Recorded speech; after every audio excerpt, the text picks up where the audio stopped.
Ассаляму алейкум, құрметті мұсылман бауырлар. Мына бейне жазбаны қараңыздаршы.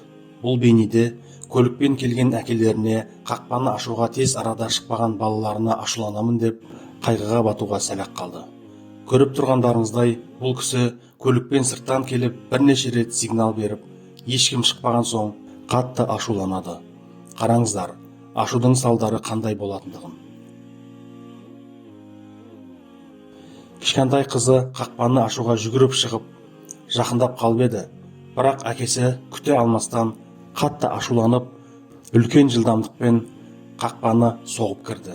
Субханалла, ол өз қызын өлтіріп алуға сәл-ақ қалды. Қараңыздар, қызын көлігімен мыжып кете жаздады. Уәлә хауля уәлә қуввата илля билләх. Әбиір болғанда Құдай сақтап қалды. Адам дер кезінде ашуын жеңе алмаса, өте өкінішті, қайғылы жағдайларға алып келуі мүмкін. Бір күні пайғамбарымыз Мұхаммедке саллаллаху алейхи уассалям бір кісі келеді де одан насихат сұрайды. Сонда оған пайғамбарымыз саллаллаху алейхи уассалям ашуланба деп кеңес береді. Осыдан кейін әлгі кісі өз өтінішін бірнеше рет қайталайды. Бірақ пайғамбарымыз саллаллаху алейхи уассалям әр жолы ашуланба деуден танбады. Әлгі кісі кейіннен мен пайғамбарымыз саллаллаху алейхи уассалям айтқан сөзге ойланып, барлық жаман нәрсе ашудан келетіндігін түсіндім, дейді. Хадистегі ашуланба деген сөзді бұлай түсінген жөн. Адам өзін ашуландыратын нәрселерден бойын аулақ ұстағаны дұрыс. Мүмкіндігінше ашу-ызаға бермеу керек.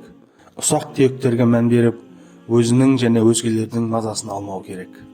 Сондықтан да Аллах тағала жәннатқа кіретін мұсылмандарды сипаттай келе Құранда былай деген: олар сабыр етушілер, шыншылдар, бой ұсынушылар, Аллах жолында мал сарып қылушылар, және де таң сәріден жарылқау тілеушілер, дейді. Пайғамбарымыз саллаллаху алейхи уассалям жәннатқа апаратын амалды үйрену үшін не істеу керектігі жайлы сұрап келген сахабаларға үнемі көркем мінезді насихаттап отырған. Менің ең жақсы көретінім пенденің өз ашу-ызасын тоқтата білуі. Себебі ол Алла разылығы үшін ашуын тоқтатқан сайын Аллах оның жүрегін міндетті түрде иманмен толықтырады, деген. Осы сәтте ашуланған кезде сол ашуды дер кезінде жеңу жолдарын айта кеткен жөн болар. Оның біріншісі ол ашуланған кезде «Аузу биллахи минаш шайтанир раджим» деп айту. Мағынасы шайтанның кесірінен Аллахқа сыйынамын деген сөз. Екіншісі орын ауыстыру, яғни қатты ашуланып жатсаңыз дене қозғалысын жасау. Мысалға, бір орында бірнеше рет отырып тұрыңыз. Үйде болсаңыз сыртқа шығып кетіңіз, сыртта болсаңыз үйге кіріп кетіңіз деген сияқты. Лажы болса, сол ашу ұрыс болып жатқан жерден кетіп қалу. Сол кезде ашу тарайды деген хабарлар бар. Үшіншісі ол сөз таластыруды тоқтату немесе үндемей қалу. Егер сендердің бірің ашулансаңдар, үндемесін деп хабар келген. Ұрыс болып жатса, бірінші болып үндемей қалу керек. Сол кезде ашу мен жанжал тез тоқтайды. Төртінші амал ол дәрет алу немесе жуыну. Шын мәнінде ашу ол шайтаннан, ал шайтан болса оттан жаратылған.